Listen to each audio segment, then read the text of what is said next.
사랑하는 주님 감사합니다. 오늘 하루도 주의 말씀만이 생명이고 주의 말씀만이 확실한 인생의 기준과 잣대가 되는 줄 알기에 주님 말씀 앞에 나아갑니다. 마음을 열고 정직하게 하나님 말씀 앞에 서기를 원합니다.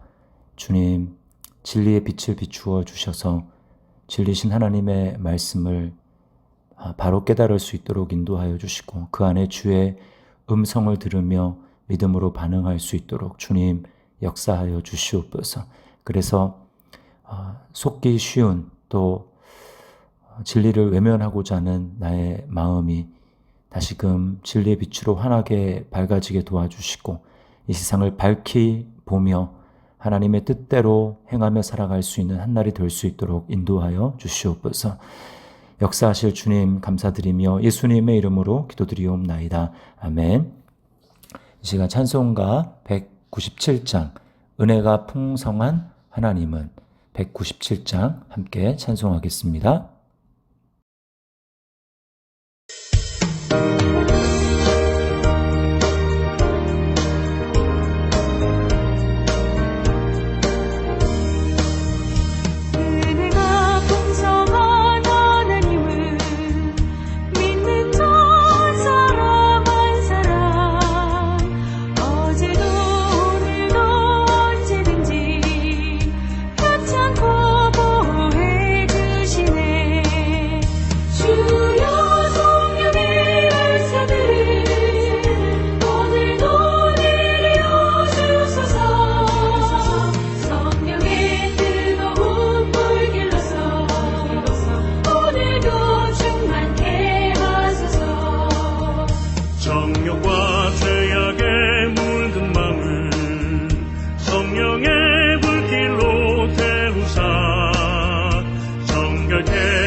성도를 섬기는 일에 대하여는 내가 너희에게 쓸 필요가 없나니 이는 내가 너희의 원함을 알미라.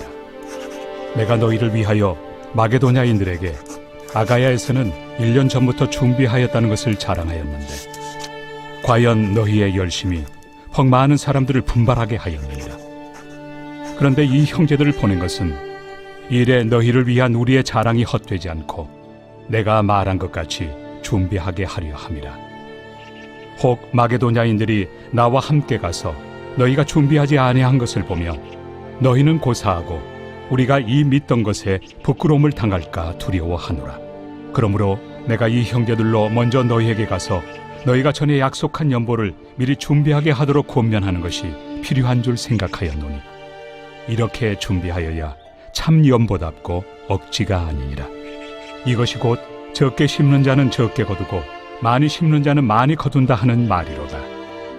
각각 그 마음에 정한 대로 할 것이요 인색함으로나 억지로 하지 말지니 하나님은 즐겨내 하는 자를 사랑하시느니라. 하나님이 능히 모든 은혜를 너희에게 넘치게 하시나니 이는 너희로 모든 일에 항상 모든 것이 넉넉하여 모든 착한 일을 넘치게 하게 하려 하심이라. 기록된 바 그가 흩어 가난한 자들에게 주었으니 그의 의가 영원토록 있느니라 함과 같으니라. 심는 자에게 씨와 먹을 양식을 주시는 이가 너희 심을 것을 주사 풍성하게 하시고 너희 의의 열매를 더하게 하시리니 너희가 모든 일에 넉넉하여 너그럽게 연보를 함은 그들이 우리로 말미암아 하나님께 감사하게 하는 것이라. 이 봉사의 직무가 성도들의 부족한 것을 보충할 뿐 아니라 사람들이 하나님께 드리는 많은 감사로 말미암아 넘쳤느니라. 이 직무로 증거를 삼아 너희가 그리스도의 복음을 진실히 믿고 복종하는 것과 그들과 모든 사람을 섬기는 너희의 후한 연보로 말미암아 하나님께 영광을 돌리고 또 그들이 너희를 위하여 간구하며 하나님이 너희에게 주신 지극한 은혜로 말미암아 너희를 사모하느니라. 말할 수 없는 그의 은사로 말미암아 하나님께 감사하노라. 오늘은 어제 이어서 바울이 고린도 교회 성도들을 향해서 도전하고 있는 내용입니다. 먼저 오늘 몇 가지 좀 살펴보기를 원하는데요. 첫 번째는 믿음의 사람들에게 도전을 계속해서 받아야 된다라고 하는 사실입니다. 바울은 지금 마게도냐 성도들에게 아가야 성도들의 연보에 대한 열심을 자랑했다고 얘기를 합니다. 마게도냐와 아가야는 남쪽과 북쪽인데요. 아가야가 남쪽이고 마게도냐가 북쪽입니다. 그래서 마게도냐의 대표적인 곳 하면 빌립보입니다. 그래서 마게도냐 하면 나오면 여러분들은 빌립보를 생각하시면 됩니다. 그리고 아가야가 나오면 고린도 교회를 생각하시면 됩니다. 그러니까 바울은 빌립보 성도들에게 고린도 교회 성도들을 자랑한 것입니다. 연보에 대해서 굉장한 열심이 있다. 열심히 헌금하는 데 참여하고 있다. 성도를 돕는 데 열심이다. 이렇게 빌립보 교회 성도들에게 자랑한 것이죠. 그 결과 그 빌립보 교회 성도들은 고린도 교회 성도들의 열심 거기에 분발했다고 이야기를 합니다. 2절 말씀을 보십시오. 이는 내가 너희의 원함을 알미라. 내가 너희를 위하여 마게도냐인들에게 아가야에서는 1년 전부터 준비하였다는 것을 자랑하였는데 과연 너희의 열심이 퍽 많은 사람들을 분발하게 하였느니라. 그래서 빌립보 교회 성도들도 열심히 성도들을 돕는 이 헌금, 연보를 했다라는 것이죠. 여러분, 우리가 믿음 안에서 이런 일들이 필요합니다. 다른 성도들의 열심을 들을 때 나는 어떤 반응을 보이는가, 또 어떤 반응을 보여야 하는가. 도전을 받아야 합니다. 내가 이래서는 안 되겠구나. 내가 더 분발해야 되겠구나. 그래서 믿음의 사람들은 서로 도전을 주고받으며 하나님 앞에서 선한 일에 열심하는 선의의 경쟁과 도전을 필요한 것이죠. 우리는 책이라든지 아니면 이렇게 어떤 루트를 통해서든 또 다락방에서든 다른 사람들의 간증을 들을 때 도전을 받아야 합니다. 그 간증을 들을 때 잘못된 태도는 무엇일까요? 나는 저 사람처럼 할 수 없어 라고 하거나 또는 그 사람이 공동체 안에 같이 있는 사람이라면 저 사람 때문에 피곤해서 못 살겠다. 좀 가만히 있어라. 당신이 튀니까 우리만 열심 없는 사람으로 평가받지 않나? 당신만 좀 가만히 있으면 괜찮다. 여러분, 이런 태도는 하나님 앞에서 옳지 못한 것입니다.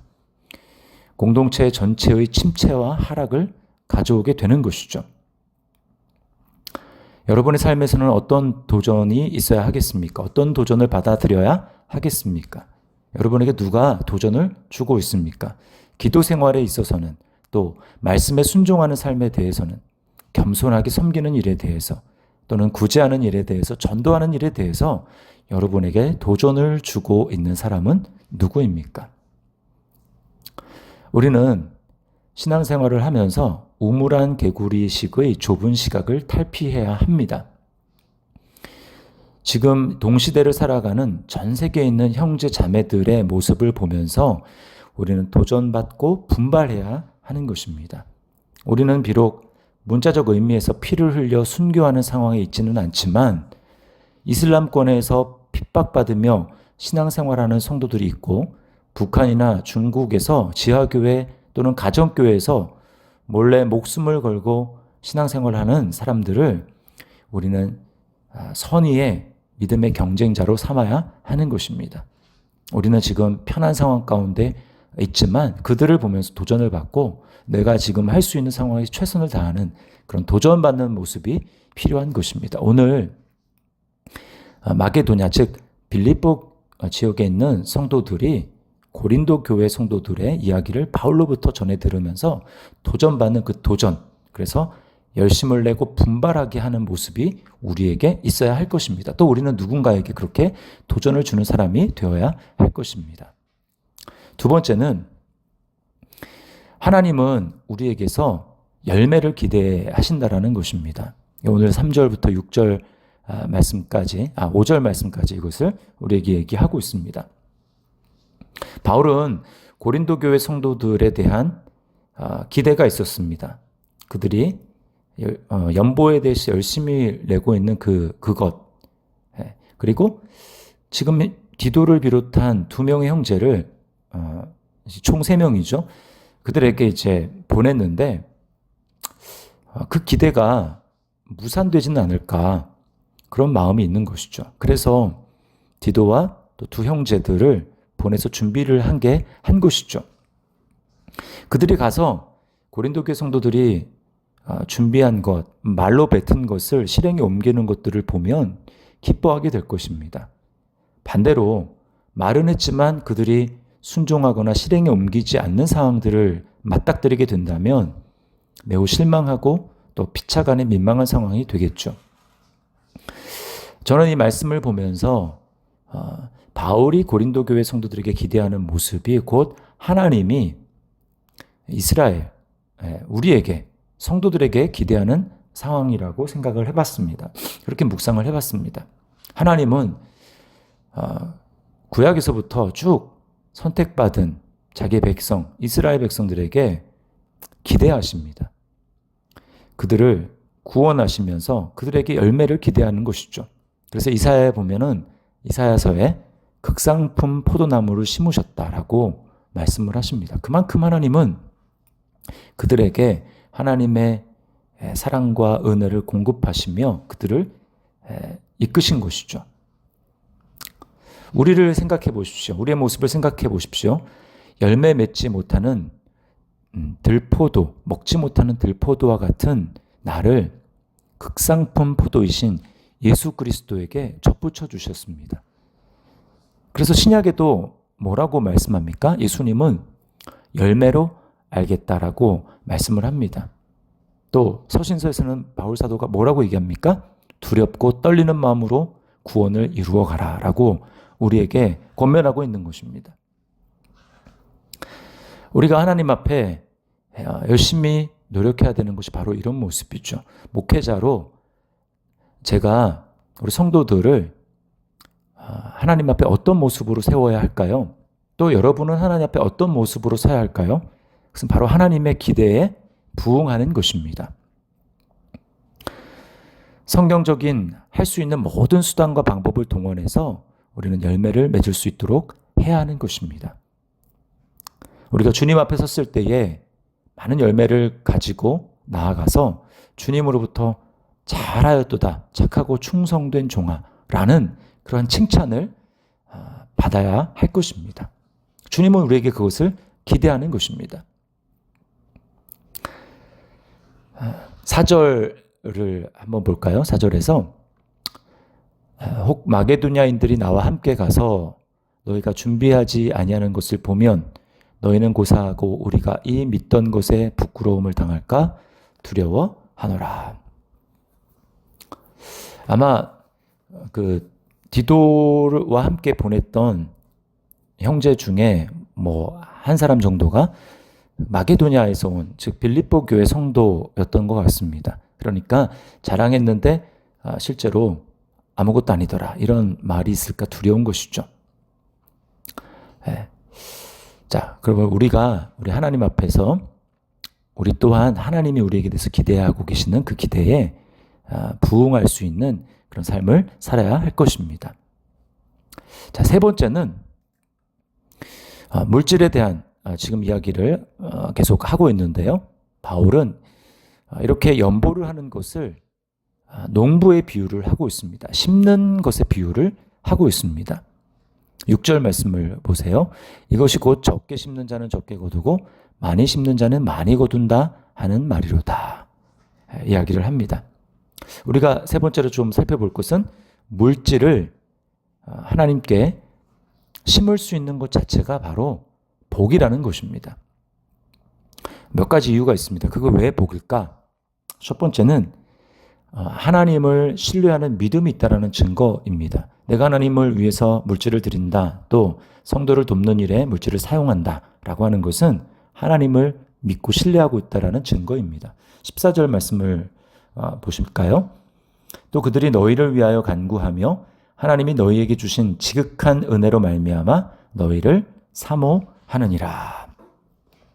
저는 이 말씀을 묵상하면서 좀 궁금했습니다.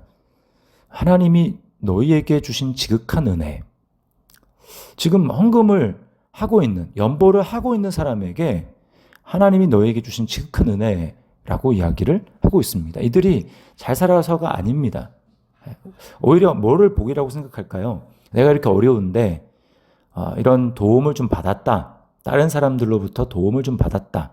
그들이 헌금한 것을 받았다. 그래서 이제 살만하다라고 얘기하면 이것을 은혜라고 생각하지 않겠습니까? 그런 도움과 베풀문 받았으니까요. 그러나 지금 거꾸로 바울 사도는 연보를 한 고린도 교회 성도들을 향해서 하나님이 너에게 주신 지극한 은혜라고 말하는 것입니다. 그것은 하나님이 그들에게 은혜를, 그런 마음을 주셨다라는 것이죠.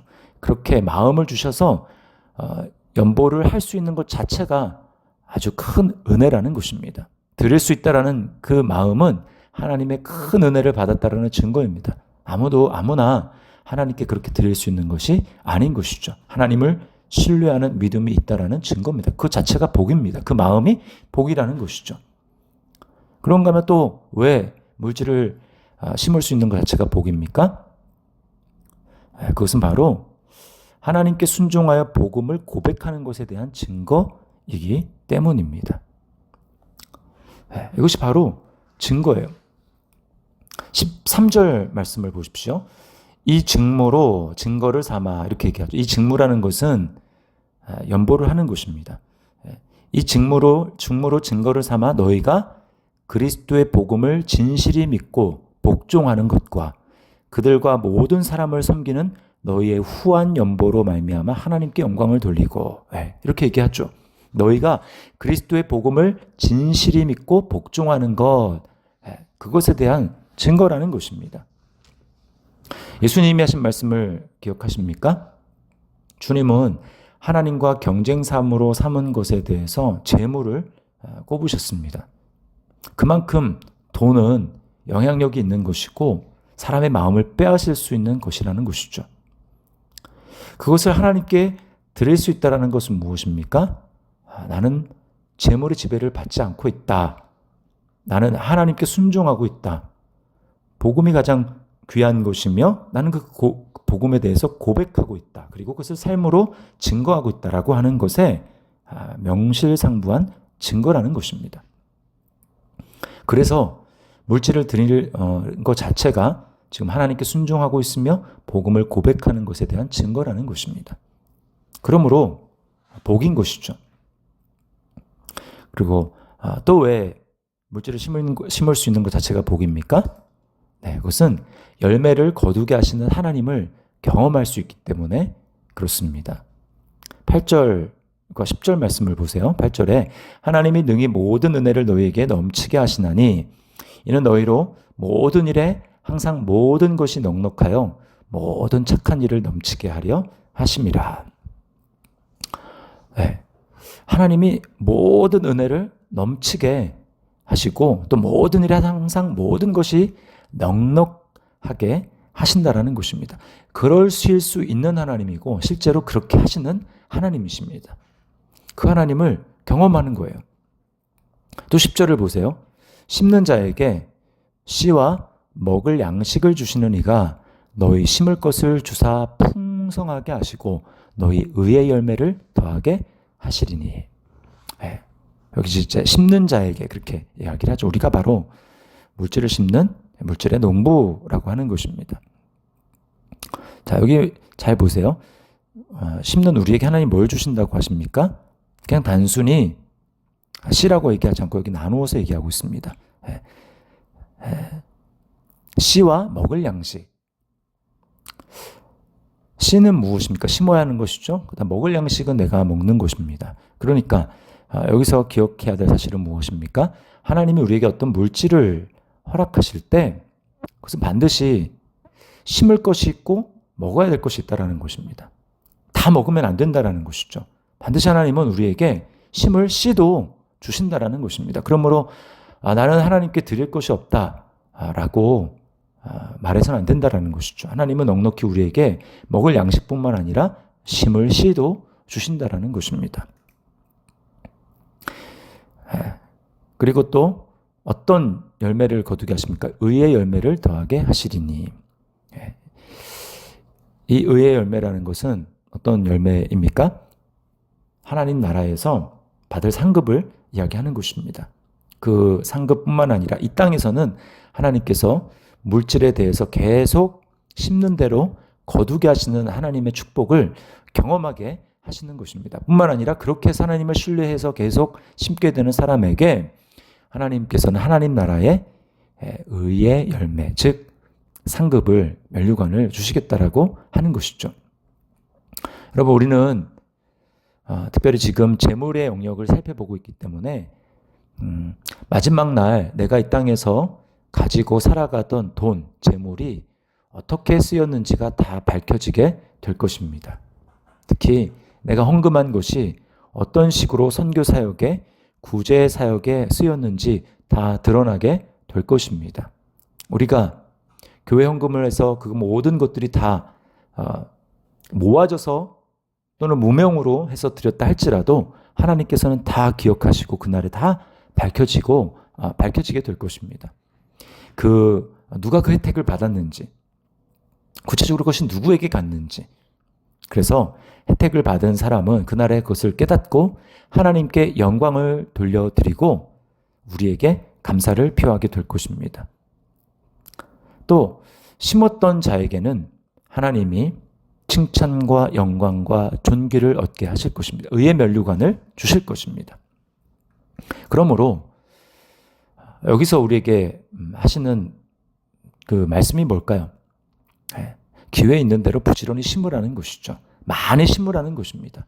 적게 심는 자는 적게 거두고 많이 심는 자는 많이 거둔다 라고 하는 말은 적게 심는 자가 되지 말고 많이 심는 자가 되라는 것입니다. 차든지 덥든지 하라 라고 하는 말은 차라는 말이 아니라 덥다라고 뜨거운 자가 되라고 하는 것과 마찬가지인 것입니다. 우리는 억지로 하나님께 드리거나 인색하게 하지 말아야 할 것입니다. 우리에게 심을 씨도 주시는 하나님이라는 것을 믿고 우리가 그런 기회가 있을 때 믿음으로 기쁘게 심어야 할 것입니다. 다시 한번 우리가 주님 앞에 드려야 될 이유가 무엇일까요? 심는다라고 생각했을 때 주님은 무엇을 심으셨는지를 생각하게 됩니다. 여러분, 주님은 우리를 위해서 무엇을 심으셨습니까? 주님은 물질 정도가 아니라 자신의 생명을 심으셨습니다. 한 알에 미리 땅에 떨어져 죽지 않으면 한 알 그대로 있고 죽으면 많은 열매를 거두리라고 주님이 십자가를 앞에 두시고 말씀하셨습니다. 자신의 죽음을 말씀하신 것이죠. 주님은 썩어지는 미랄이 되어서 자신의 생명을 심으셨습니다. 그래서 얻은 열매가 무엇입니까? 바로 저와 여러분입니다. 자신의 생명을 심으심으로 나라는 죽은 생명을 살리신 것이죠. 그것이 바로 주님의 심는 희생이었던 것입니다. 우리는 오늘 이 말씀을 기억하면서 돈 얘기, 재물 얘기가 나왔지만 물질뿐만이 아니라 주님처럼 모든 것을 주님 앞에 심어야 할 것입니다. 나의 시간과 재능과 몸과 힘을 주님을 위해 드리고 심어야 할 것입니다. 그럴 때 하나님께서는 심은 대로 거두게 하신다고 말씀을 합니다. 오늘 우리가 받아야 될 사람들에게 도전을 받읍시다. 빌립보 즉 마게도냐 성도들이 아가야 고린도 성도들의 연보에 대해서 도전을 받았던 것처럼 우리도 다른 사람의 신앙의 열심에 도전받는 사람이 됩시다. 그리고 하나님이 우리에게서 그런 열매를 기대하신다라는 것을 기억하며 우리가 하나님 앞에 부지런히 열매를 맺어 드릴 수 있는 그런 사람이 됩시다. 그리고 물질을 심을 수 있다는 것 자체가 복이라는 것을 기억하고 하나님 우리에게 기회를 주실 때 열심히 기대하며 믿음으로 심을 수 있기를 바랍니다. 그리고 주님이 나를 위해 심어주셨기 때문에 자신의 생명을 심어주셨기 때문에 내가 구원받았다라는 것을 기억하고 나도 이것을 기억하며 하나님을 위해서 주님 나라를 위해서 심게 될 때에 하나님께서 그것을 통하여서 사람들이 살아나게 하시고 하나님 나라를 바라보게 하시고 하나님 나라가 확장되어지는 그런 놀라운 은혜가 있게 될 것을 기대하면서 심을 수 있는 저와 여러분의 삶이 될 수 있기를 바랍니다. 제가 기도하겠습니다. 하나님 아버지 감사합니다. 오늘 마게도냐 성도들이 고린도 성도들의 열심을 보면서 성도를 섬기는 연보, 그들의 섬김의 모습을 보면서 분발하고 도전을 받았던 것처럼 주님, 우리의 모습이 늘 머물러 있는 것이 아니라 도전을 받으며 또 도전을 줄 수 있는 그러한 자들이 될 수 있도록 인도하여 주시고 그 도전을 받을 때에 주님을 바라보며 열심을 낼 수 있는 주님, 우리의 모습이 될 수 있도록 인도하여 주시옵소서. 또 바울 사도가 고린도 교회 성도들을 바라보면서 기대하고 있는 바가 그대로 이루어지기를 바라는 것처럼 하나님께서 우리의 삶을 통하여서 열매 맺기를 기대하신다라는 것을 기억하며 날마다 열매 맺어드리기 힘쓰는 우리의 삶이 될 수 있도록 인도하여 주시옵소서. 주님, 특별히 하나님은 우리를 심는 자라고 말씀해 주셨습니다. 주님, 이 세상에 썩어 없어질 육신을 위해서 심지 아니하고 주님 성령을 위하여서 하나님 나라를 위하여서 심는 우리의 삶이 될 수 있도록 인도하여 주시옵소서. 주님, 물질을 주님 앞에 드림으로 하나님 나라가 확장되는 일에 쓰임받는 것 자체가 복이라는 것을 기억하며 우리에게 늘 심는 씨와 먹을 것을 주시는, 풍성하게 주시는 하나님을 기대하며 주님 기회가 주어졌을 때 열심히 주님 나라를 위해서 심는 저희의 삶이 될 수 있도록 인도하여 주시옵소서. 감사드리며 예수님의 이름으로 기도드리옵나이다. 아멘. 하늘에 계신 우리 아버지여, 이름이 거룩히 여김을 받으시오며 나라의 마옵시며 뜻이 하늘에서 이룬 것 같이 땅에서도 이루어지이다. 오늘날 우리에게 일용할 양식을 주옵시고 우리가 우리에게 죄 지은 자를 사하여 준 것 같이 우리 죄를 사하여 주옵시고 우리를 시험에 들게 하지 마옵시고 다만 악에서 구하옵소서. 대개 나라와 권세와 영광이 아버지께 영원히 있사옵나이다. 아멘. 오늘도 각자의 처소에서 하나님이 주시는 풍성한 은혜를 기도를 통해 누릴 수 있기를 바랍니다.